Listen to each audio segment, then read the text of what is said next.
नाजरीन, आरिफ किसाना की जानब से सलाम कबूल कीजिए। आप देख रहे हैं कि यहाँ स्टॉकहोम स्वीडन में खुशगवार मौसम का आगाज़ हो चुका है। इसलिए ये सोचा कि आज का व्लॉग जो है वो बाहर धूप में बैठ के बनाया जाए। बहुत ही प्यारा मौसम है और बिलाखिर एक तवील जो स्वीडन में सर्दी थी उससे अब जान छूट रही है और खुशगवार मौसम गर्मा जो है उसका आगाज़ हो रहा है। और स्वीडन की गर्मियाँ तो बहुत ही ज़बरदस्त जो है यहाँ पे मौसम होता है। और कल का व्लॉग आप लोगों ने बहुत पसंद किया है, जिसमें वो लोग जो कि स्वीडन में परमानेंट वीज़े के लिए दरख्वास्तें दे रहे थे माइग्रेशन बोर्ड के पास, और उनकी दरख्वास्तों पे एतराज़ लगा के उनको वापस किया जा रहा था। वो बहुत लोग परेशान थे कि अगर वक़्त से पहले दे दें तो कहते जी आपने बहुत पहले दे दी है। इवन जो लोग एक हफ़्ता रहते हुए दे रहे थे उनकी दरख्वास्त भी मुस्तरद हो रही थी, और जिनकी वक़्त गुजरने के बाद जाए उनकी तो ज़ाहिर वो एतराज़ लगा रहे थे। तो उसका जो है वो बेहतरीन हल यही है, जैसे कि मैंने कल के व्लॉग में कहा कि आपने जब एप्लीकेशन देनी है तो आपने एक्सटेंशन के लिए देनी है। जब आपकी एक्सटेंशन हो जाए तो फिर आप परमानेंट के लिए दे सकते हैं। लेकिन ये हमारे एक व्यूअर हैं जनाब उमर वहीद साहब, इन्होंने बड़ा अच्छा मशवरा दिया है। आप देख सकते हैं इनके कमेंट में कि इन्होंने ये लिखा है कि जब आपने एप्लीकेशन देनी है तो एप्लीकेशन फॉर्म पे आपने दोनों चीज़ों को जो है वो टिक कर दें, यानी आप एक्सटेंशन के लिए भी और साथ परमानेंट के लिए भी।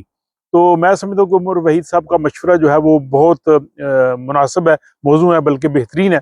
और ये मैंने जो फॉर्म है इसको भी चेक किया जो माइग्रेशन बोर्ड की जानब से जब आप एक्सटेंशन के लिए या परमानेंट के लिए अप्लाई करते हैं तो उस फॉर्म में ये देख लें ये दोनों चीज़ें मौजूद हैं।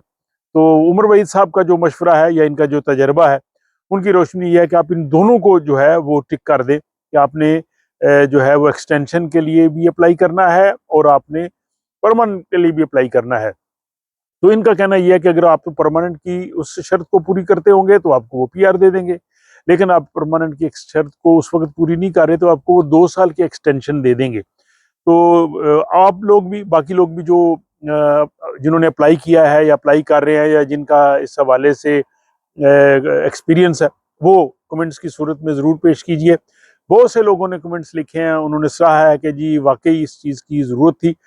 और यहाँ ये भी मैं बता दूं कि यहाँ जो स्वीडिश माइग्रेशन बोर्ड है उसमें जो सेक्शन है जो ये पीआर को और एक्सटेंशन को डील करता है, मैं कोशिश कर रहा हूँ कि वहाँ से जो मुतलका लोग हैं उनसे भी इंफॉर्मेशन ली जाए कि माइग्रेशन बोर्ड के जो लोग हैं जब वो फैसला करते हैं वो किस अंदाज से सोचते हैं और वहाँ पे क्या करना चाहिए। तो वो जब मालूमात भी मुझे मिल जाएंगी वो भी मैं इंशाल्लाह इन व्लॉग्स की सूरत में आपके सामने रखूँगा।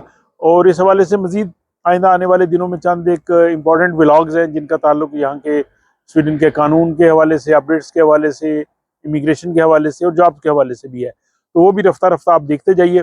और साथ ही एक मरतबा फिर जो इतना खूबसूरत मौसम है इससे जनाब आप इंजॉय करें, मज़ा करें। इतनी तवील सर्दियाँ हमने स्वीडन में गुजारी हैं, माइनस टेम्परेचर, बर्फ़बारी। तो इसके बाद दिल यही चाह रहा था कि जल्द अज जल्द जो है ये अच्छा मौसम आए, और बिलाखिर जो है वो अब मई के महीने से मौसम खुशगवार होना शुरू हो गया है। अपना ख्याल रखिएगा, इंजॉय कीजिए और इस व्लॉग के हवाले से भी अपनी राय का ज़रूर इजहार कीजिए।